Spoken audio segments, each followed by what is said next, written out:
My sister faked panic attacks to steal my life, so I gave her a real reason to panic. It started when we were 16. Celeste discovered that hyperventilating and clutching her chest got her exactly what she wanted: attention, sympathy, and most importantly, my parents' complete focus. The first episode happened during my piano recital. I'd practiced Chopin's Ballad No. 1 for months. Just as I reached the climactic passage, gasps erupted from the audience. Celeste was on the floor, convulsing dramatically, while Mom and Dad rushed to her side. By the time paramedics arrived, she'd miraculously recovered. I was just so overwhelmed by how beautiful the music was, she whispered, tears streaming down her face. Everyone cooed about her sensitive nature. I finished my piece to an empty auditorium. Over the next 2 years, her panic attacks struck with surgical precision. My graduation speech? Panic attack. My college acceptance celebration? Panic attack. My first date with Reed? Massive panic attack that required a hospital visit. Each time she emerged as the fragile flower who needed protecting. Meanwhile, I became the selfish sister who couldn't understand mental health struggles. The breaking point came when Reed broke up with me. "Your family drama is too much," he said. "Celeste needs someone stable in her life, not someone who competes with her illness." That night, I found Celeste's hidden journal. Page after page detailed her performance schedule.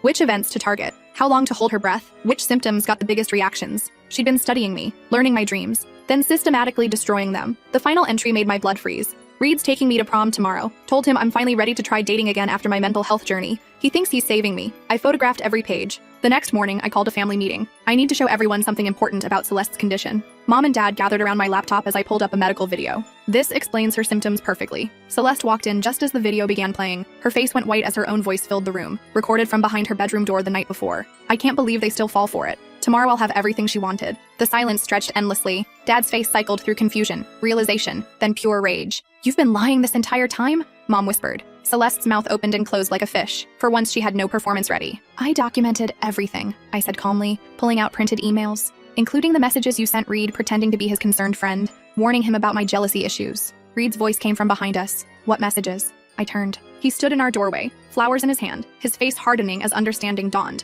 "The messages saying I was sabotaging Celeste's recovery? That came from you?" Celeste finally found her voice. "I can explain." "With another panic attack?" I interrupted. "Because I should mention, I also have the receipts from your acting classes. The ones where you learned breathing techniques to fake hyperventilation." Dad stood slowly. "Get out. Daddy, please, get out of my house." For the first time in years, Celeste experienced genuine panic. Her breathing became erratic, not controlled like before. Real terror flickered in her eyes as her perfect world crumbled. But that was just the beginning. 3 days later, I received a text from an unknown number. "You have no idea what you've unleashed. Some secrets are buried for good reasons." I stared at the message, my blood running cold. The number wasn't in my contacts, but something about the phrasing felt familiar. Too familiar. I screenshotted it immediately and forwarded it to Reed, who'd been checking on me since the truth came out. His response was instant. "That's not from Celeste. She's been staying with your Aunt Margaret across town. I saw her there yesterday." My stomach dropped. If it wasn't Celeste, then who? I spent the next hour trying to trace the number, but it led nowhere. A burner phone, probably. The message gnawed at me. What secrets? What had I unleashed? That evening, Mom knocked on my bedroom door. Her eyes were red-rimmed,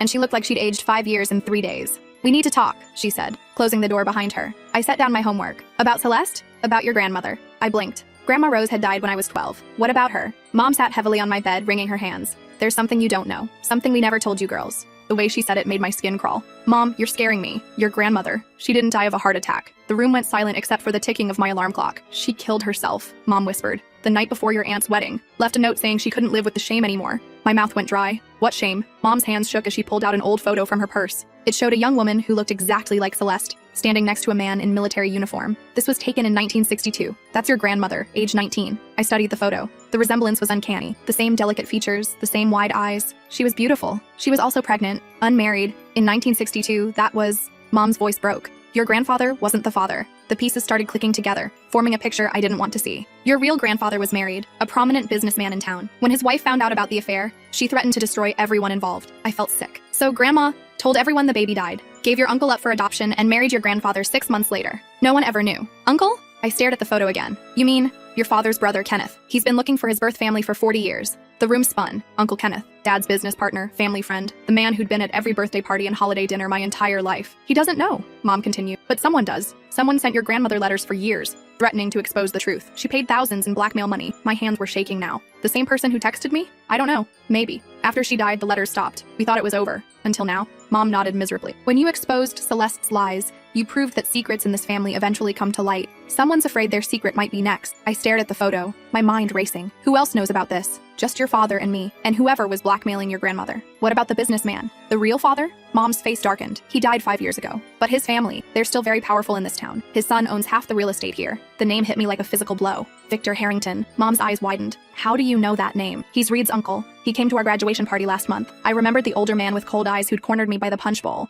asking strange questions about our family history. Oh God. Mom pressed her hands to her face. If Victor knows, he's the one who's been threatening Grandma all these years. I finished, and now he's coming after us. We sat in stunned silence. Outside, a car door slammed. Mom froze. That's your father, she whispered. We can't tell him. Not yet. If he finds out Kenneth is his half-brother. The front door opened. Dad's voice echoed up the stairs. Anyone home? I brought Chinese food. Mom squeezed my hand. We need more proof before we say anything. Promise me. I nodded, though my mind was already spinning with plans. I promise. But as Mom left my room, I was already pulling out my laptop. If Victor Harrington thought he could intimidate me like he had my grandmother, he was about to learn a very painful lesson. I spent the next 3 hours researching everything I could find about the Harrington family. Victor's father, Thomas Harrington, had indeed been a prominent businessman in the 1960s. Married to Eleanor Harrington, no children of their own until Victor was born in 1963, 9 months after the photo of my grandmother was taken. But that wasn't the most interesting thing I discovered. Thomas Harrington had died in a car accident in 2019. The police report was publicly available and it painted a disturbing picture. He'd been driving erratically, blood alcohol level 3 times the legal limit at 2 in the morning on a Tuesday. But the toxicology report showed something else. A powerful sedative in his system, one that didn't mix well with alcohol. The case had been closed as accidental death, but the investigating officer had noted several inconsistencies. Thomas's wallet was missing. His car's GPS showed he'd made an unscheduled stop at an address that belonged to a storage facility. I dug deeper. The storage facility was owned by a shell company, which was owned by another shell company, which eventually traced back to Victor Harrington himself. My phone buzzed. Another text from the unknown number. Stop digging or you'll end up like your grandmother. This time, I didn't forward it to Reed. Instead, I screenshotted it and saved it to a secure folder. Then I kept digging. The deeper I went, the clearer the picture became. Victor hadn't just inherited his father's business. He'd inherited his father's secrets, and apparently his father's willingness to eliminate threats. But there was something Victor didn't know. Something that would destroy him completely if it ever came to light. According to the documents I'd found, Thomas Harrington hadn't just had an affair with my grandmother. He'd had multiple affairs, with multiple women, resulting in multiple children he'd never acknowledged. One of those children was currently serving as the district attorney. Another was the police chief, who'd closed the investigation into Thomas's death. And a third was Judge Patricia Morrison, who'd presided over several cases involving the Harrington family's business interests. Victor had been using his half-siblings' positions to cover up his crimes for years, none of them knowing they were related. But if they found out, I smiled grimly and started making a list. The next morning brought another threatening text. Last warning, some secrets are worth killing for. This time, I was ready. I'd spent the night creating multiple backups of all my research, uploading them to secure cloud servers with timed releases. If anything happened to me, the truth would come out automatically. But I wasn't planning to be a victim. I was planning to be a hunter. My first stop was the public library. I needed access to archived newspaper records that weren't available online. The librarian, Mrs. Patterson, had been working there for 40 years and knew where every document was buried. I'm doing a research project on local history, I told her, specifically about prominent families in the 1960s. She led me to the basement archives, dusty boxes filled with yellowed newspapers and forgotten photographs. Within an hour, I'd found what I was looking for. A society page photo from December 1962 showing Thomas Harrington at a charity gala. In the background, barely visible, was my grandmother. But she wasn't alone. She was standing next to a young woman who looked remarkably familiar. I studied the photo more closely. The woman had the same angular features as Judge Morrison, the same distinctive nose as the police chief. They were all there. All of Thomas's illegitimate children, captured in one photograph, none of them knowing they were siblings. But the most shocking discovery came when I found Thomas Harrington's obituary from 2019. Listed among his survivors was a previously unknown daughter, Patricia Morrison of the local judiciary. The obituary had been printed for exactly 1 day before being corrected to remove Patricia's name. Someone had tried to bury that connection quickly. I photographed everything and drove home, my mind racing with possibilities. That afternoon, Reed showed up at my door. His face was grim. "We need to talk," he said. "About my Uncle Victor." I led him to my room and showed him everything I'd found. His face grew paler with each revelation. "Jesus," he whispered when I finished. "I always thought he was creepy, but this..." "You've been around him your whole life," I said. "Have you ever noticed anything suspicious? Anything that might help us?" Reed was quiet for a long moment. "There was this one time when I was about 14. I went to his house unannounced and heard him on the phone. He was screaming at someone about money, saying he'd already paid enough to keep quiet about the old man's mistakes." "When was this?" "Right around the time that Judge ruled in favor of his development project, the one that destroyed the wetlands preserve." Another piece clicked into place. Judge Morrison. He was bribing her without either of them knowing they were related. "There's something else," Reed said slowly. "He keeps a safe in his home office. I saw him opening it once when I was supposed to be sleeping. It was full of files and what looked like photographs." I felt a surge of excitement. "Could you get access to it?" "Maybe. He's going out of town this weekend for some business conference. He usually asks me to house sit." Reed. "No, it's too dangerous." But Reed's jaw was set with determination. "He's been terrorizing your family for decades. And if you're right about what he did to his father..." I grabbed his hands. "If we do this, we do it right." We document everything, we make copies, and we have an exit strategy. Agreed. That evening, I received a call from Mom. Her voice was shaking. Someone broke into your grandmother's storage unit, she said. The police said it looked like they were searching for something specific. My blood ran cold. What was in there? Just old photos and documents. Things she couldn't bear to throw away after your grandfather died. Was anything missing? That's the thing. We don't know. We never inventoried it properly. I thought about the GPS record showing Thomas Harrington's final stop at a storage facility. Mom, I need you to tell Dad everything. Tonight. But no buts. Victor Harrington is escalating. We need Dad to know what we're dealing with. There was a long pause. You're right. He deserves to know about Kenneth. And about the threats. All of them. After I hung up, I sat in my room staring at my phone. 3 more texts had come in from the unknown number. Your grandmother begged for mercy before she swallowed those pills. Your parents will be next if you don't stop. Then it will be your turn. Each message was more explicit than the last. Victor was losing control, getting sloppy. That was good. Desperate people made mistakes, but it also meant he was getting more dangerous. I forwarded the messages to a new email account I'd created,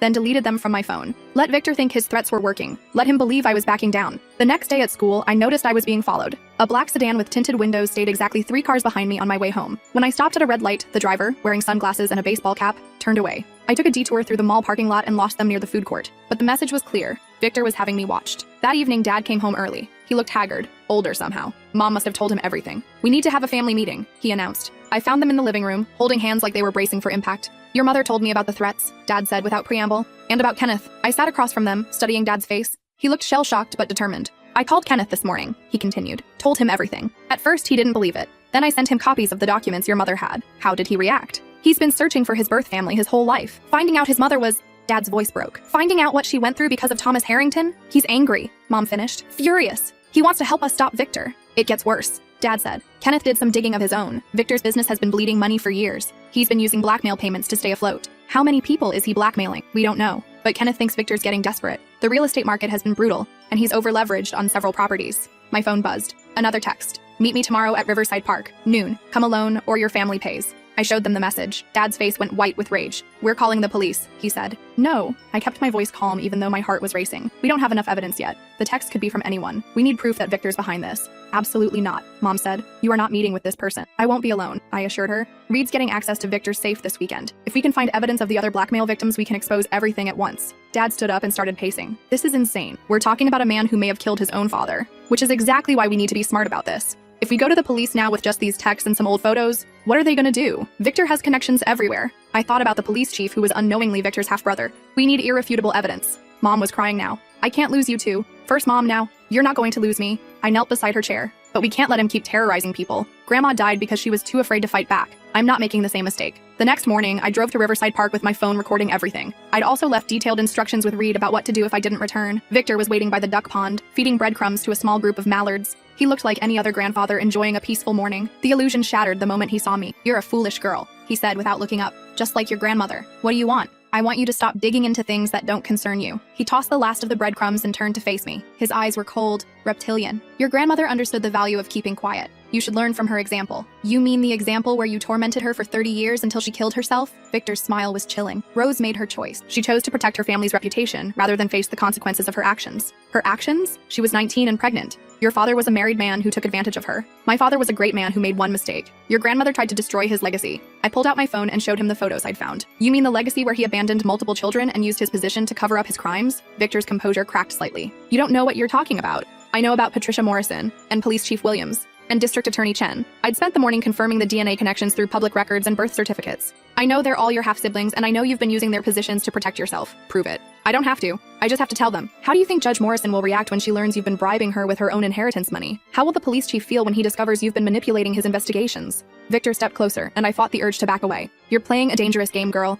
So are you, and you're losing. His hand moved toward his jacket, and for a terrifying moment, I thought he might have a weapon. Instead, he pulled out an old photograph. It showed my grandmother, visibly pregnant, standing next to Thomas Harrington. But in the background was someone else. A young woman in a nurse's uniform. Do you know who this is? Victor asked. I stared at the photo, my heart sinking. The woman looked exactly like my mother, but older. Too old to be Mom in the 1960s. Your grandmother, Victor said, enjoying my confusion. Your mother's mother. She was the nurse who helped arrange the adoption. She knew everything. The implications hit me like a freight train. If my maternal grandmother had been involved in the cover-up, she's still alive, Victor continued, living quietly in Sunset Manor, has been for 40 years, keeping her mouth shut about what she helped cover up. My head was spinning. You're lying. Visit her yourself. Ask her about the night she helped deliver Kenneth. Ask her about the money Thomas paid her to falsify the birth records. Victor started walking away, then paused. Your family has been benefiting from my father's generosity for generations. Every scholarship you've received, every job your parents have gotten, all of it traces back to Thomas Harrington's estate. I stood frozen by the duck pond as the full scope of the conspiracy became clear. We weren't just victims of Victor's blackmail scheme, we were accessories to it.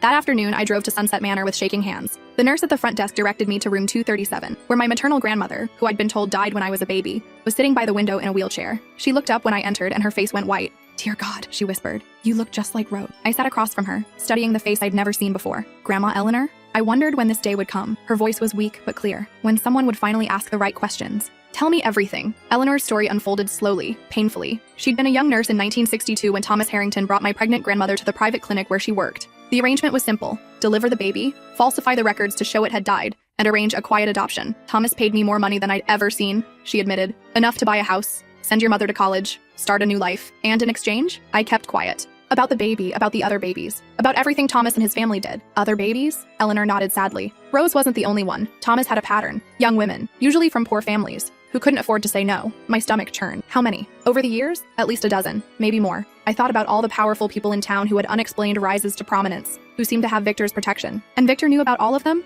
Victor inherited more than his father's business. He inherited his father's insurance policy. Eleanor reached into her nightstand and pulled out a worn manila envelope. I've been keeping these for 60 years, waiting for someone brave enough to use them. Inside were dozens of photographs, birth certificates, payment records, and letters. Evidence of Thomas Harrington's systematic exploitation of vulnerable women and Victor's continuation of the family business. Why didn't you ever come forward? Eleanor's eyes filled with tears. Because I was guilty too. I helped them, took their money, lived off their blood money for decades. But you saved the evidence. I knew someday someone would need it. I just hoped it would be before I died. I carefully photographed each document, my hands trembling with rage and determination. What about my parents? Do they know you're alive? Your mother visits every few months. She knows I helped arrange Kenneth's adoption, but not about the rest of it. Victor threatened her, didn't he? That's why she never told me about you. Eleanor nodded. He said if anyone in your family ever spoke about me or what I knew, he'd destroy you all. Use his connections to plant evidence, ruin your father's business, make sure you never got into college. I understood now why my parents had been so terrified when the threatening text started. They'd been living under Victor's thumb their entire adult lives. Not anymore, I said, standing up.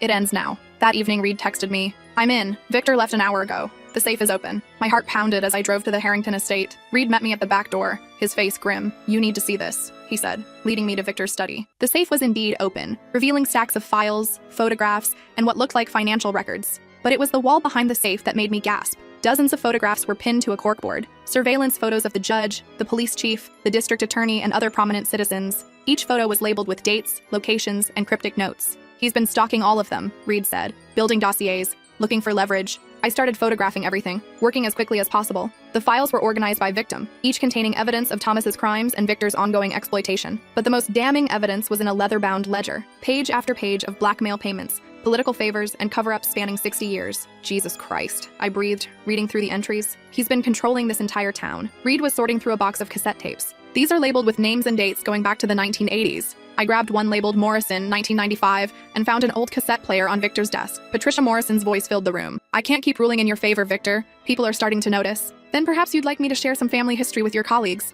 I'm sure they'd be fascinated to learn about your real parentage. You bastard. You know, I didn't know. Ignorance isn't an excuse, dear sister. You've been taking money from our father's estate your entire career. How do you think that will look to the Judicial Review Board? I stopped the tape, my hands shaking. Victor had been blackmailing his own sister for decades, keeping her in line with threats of exposure. Reed found similar tapes for the police chief and district attorney. Each one showed Victor manipulating them with the same combination of family secrets and financial leverage. But the most horrifying discovery was in a file labeled Future Assets. It contained detailed plans for expanding the blackmail operation. Victor had been researching the children and grandchildren of Thomas's victims, looking for new people to exploit. My name was on the list. So was Celeste's. Victor had been planning to use our grandmother's suicide as leverage against our entire family, keeping us under his control for the next generation. We need to get out of here, Reed said, checking his watch. He'll be back soon. I grabbed as many files as I could carry and followed Reed toward the door. But as we reached the hallway, we heard the sound of a car in the driveway. Shit, Reed whispered. He's early. We ran for the back door, but it was too late. Victor's voice echoed from the front of the house. Reed, are you here? Reed shoved the files into my hands. Go. I'll distract him. I'm not leaving you. Go. Get this to the police. I'll be fine. I hesitated for a moment, then kissed him quickly and slipped out the back door. As I ran through the darkness toward my car, I could hear Victor's voice getting louder, angrier. I drove straight to the police station, my mind racing, but as I pulled into the parking lot, I realized the problem. Police Chief Williams was one of Victor's victims. How could I trust him with this evidence? Instead, I drove to the office of the local newspaper. If I couldn't trust the police, I'd take it directly to the press. The night editor, a tired-looking woman named Janet, listened to my story with growing amazement. When I showed her the photographs and documents, her eyes lit up. "This is huge," she said. "But we need to verify everything before we can publish." "How long will that take?" "At least a week, maybe more." "We don't have a week. Victor's getting desperate. He might try to destroy evidence or hurt someone." Janet thought for a moment. "There's another option. The state attorney general has been investigating corruption in local government. If we give them this evidence, they can act immediately." "Exactly. And they have the authority to override local law enforcement." I agreed immediately. Janet made copies of everything while I called the state AG's emergency hotline. Within an hour, 2 investigators were on their way. But as I sat in the newspaper office waiting for them to arrive, my phone rang. It was Reed. "He knows," Reed said without preamble. His voice was shaking. "He knows what we took from the safe. Are you okay? Where are you?" "I'm fine. For now. But he's not the same person. He's completely unhinged. Talking about cleaning up loose ends, protecting the family legacy. Get out of there. Come to the newspaper office." "I can't. He's watching me. If I leave, he'll know I warned you." The line went quiet for a moment. Then Reed spoke again, his voice barely a whisper. "He's coming back. I have to go." The phone went dead. I tried calling back, but it went straight to voicemail. My hands were shaking as I dialed 911. "I need to report a kidnapping in progress," I told the dispatcher. But even as the words left my mouth, I knew it was too late. Victor had Reed, and he would use him as leverage to get his files back. The state investigators arrived 20 minutes later, 2 serious-looking agents named Rodriguez and Park. I showed them everything I'd gathered, explaining the connections between Victor, his half-siblings, and decades of corruption. "This is extensive," Agent Rodriguez said, flipping through the ledger. "But we need to move fast. If Harrington realizes how much evidence you've collected, he already knows. He has my boyfriend. Reed's his nephew. He was helping me get access to the safe." Agent Park was already on her radio, calling for backup and coordinating with federal authorities.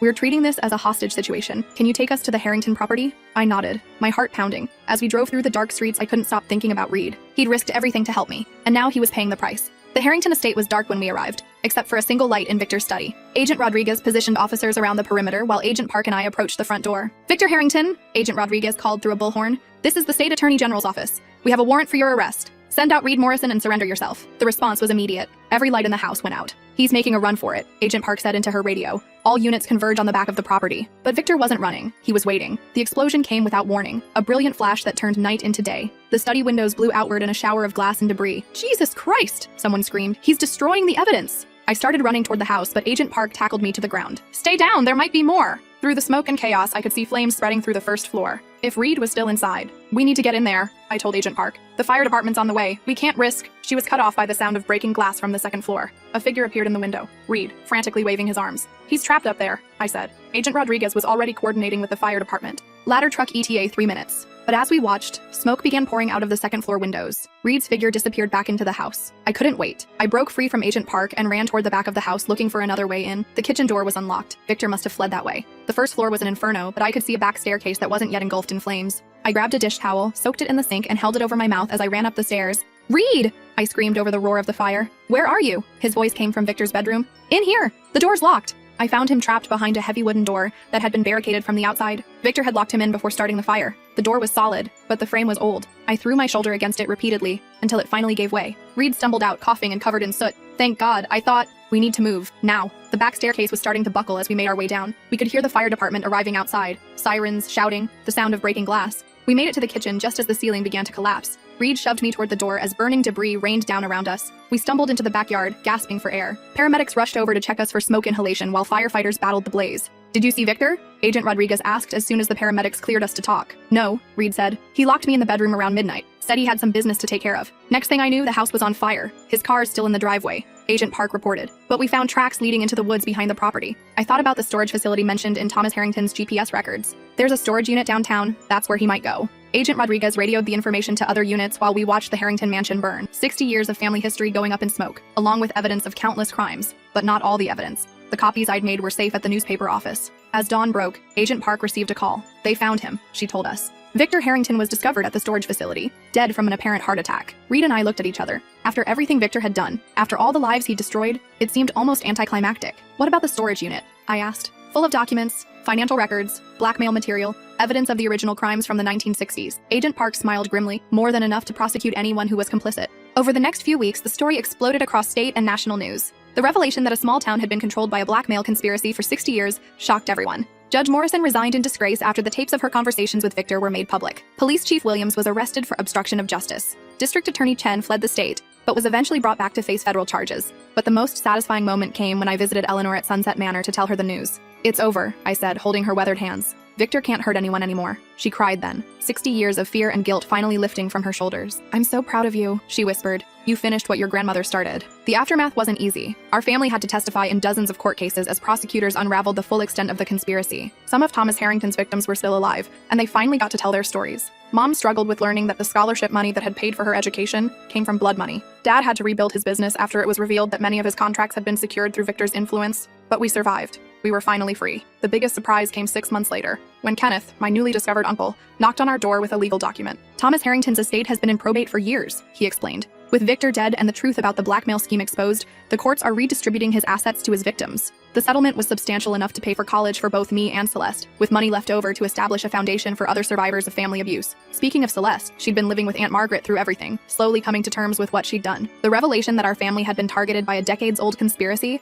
helped her understand that her need for attention came from deeper trauma than any of us had realized. She started seeing a real therapist and working to rebuild trust with our family. It would take time, but for the first time in years, I had hope that we could be sisters again. Reed and I grew closer through the ordeal. Surviving a burning building together has a way of clarifying your priorities. We're planning to attend the same college in the fall, where we'll study journalism and criminal justice respectively. Someone needs to keep an eye on powerful families with secrets. The strangest twist came a year later, when I received a letter from an unexpected source. It was from Patricia Morrison, the former judge who'd been manipulated by Victor for decades. She'd been disbarred and was facing prison time, but she wanted to thank me for exposing the truth. I spent 30 years making decisions that weren't truly my own, she wrote. You gave me back my free will even if it came too late to matter. She'd included a check for $50,000, her remaining savings which she wanted to donate to victims' advocacy groups. I can't undo the harm I caused, her letter continued, but maybe this can help prevent other families from going through what yours did. The local newspaper offered me a summer internship to help investigate other potential corruption cases. My first assignment was looking into a series of suspicious real estate deals that might be connected to other powerful families. It turns out that Victor Harrington wasn't unique. He was just the first one we caught,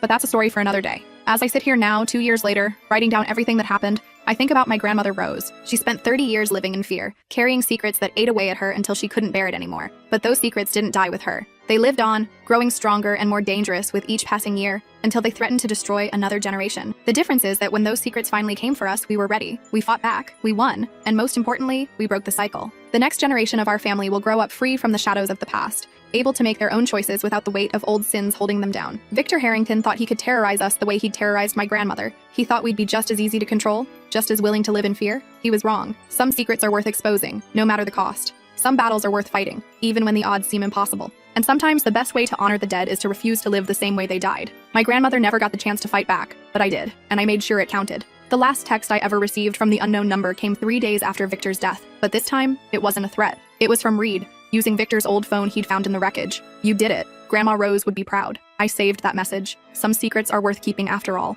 Epilogue. 5 years have passed since the night I exposed my sister's lies and accidentally unraveled a 60-year conspiracy. I'm finishing my senior year at Northwestern, where I've been writing investigative pieces for the campus newspaper. Reed graduated last year and is working as a researcher for the Chicago Tribune's investigative team. Celeste transferred to a small liberal arts college in Oregon, where she's studying psychology and working with a trauma counselor. We video chat every Sunday now, slowly rebuilding our relationship. She's been dating a guy named Marcus for 8 months, the first relationship she's had where she hasn't felt the need to manipulate or perform. Mom and Dad sold the house in our hometown and moved to a smaller city where Dad opened his own consulting firm. They seem lighter somehow, freed from the weight of secrets they'd carried for decades. Kenneth has become like a true uncle to us, hosting family dinners and spoiling us the way he never got to do with his own children. His wife passed away years ago, and he never remarried, but he says having family again has given him new purpose. Eleanor lived another 3 years after Victor's death, long enough to see all the court cases resolved and to meet her great-grandchildren. She died peacefully in her sleep, finally free from the guilt she'd carried for 60 years. Last month, I received an email from a woman named Sarah Chen, no relation to the disgraced district attorney. She'd read about our case in the news and wanted to share her own story. Her family had been terrorized by a similar blackmail scheme in San Francisco, orchestrated by a powerful real estate developer who'd been covering up his father's crimes for 40 years. She'd gathered evidence but was afraid to come forward.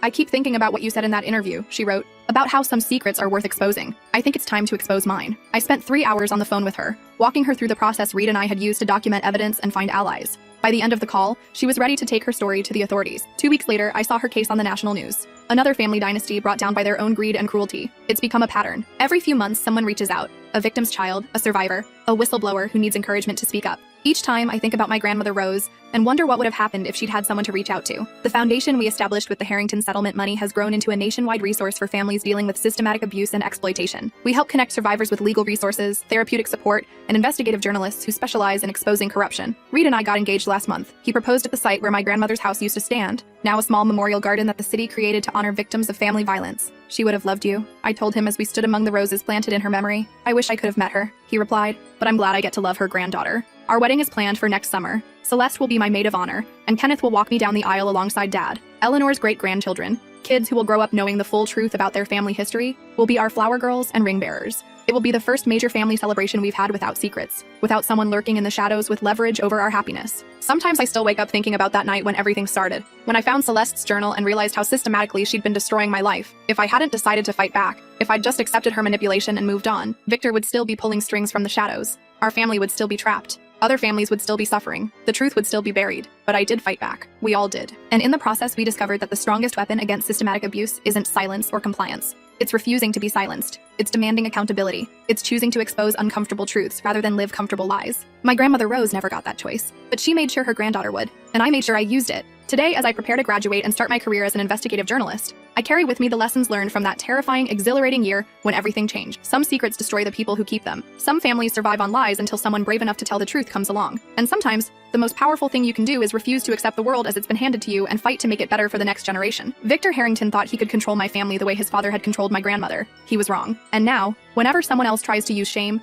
fear, or family loyalty to keep victims silent, I'm here to remind them of what happened to the last person who underestimated the power of the truth. Some secrets are worth keeping, but the ones that hurt innocent people, those secrets deserve to burn. Just like the Harrington mansion, lighting up the night sky as 60 years of lies finally went up in smoke. The truth has a way of winning in the end. You just have to be brave enough to fight for it.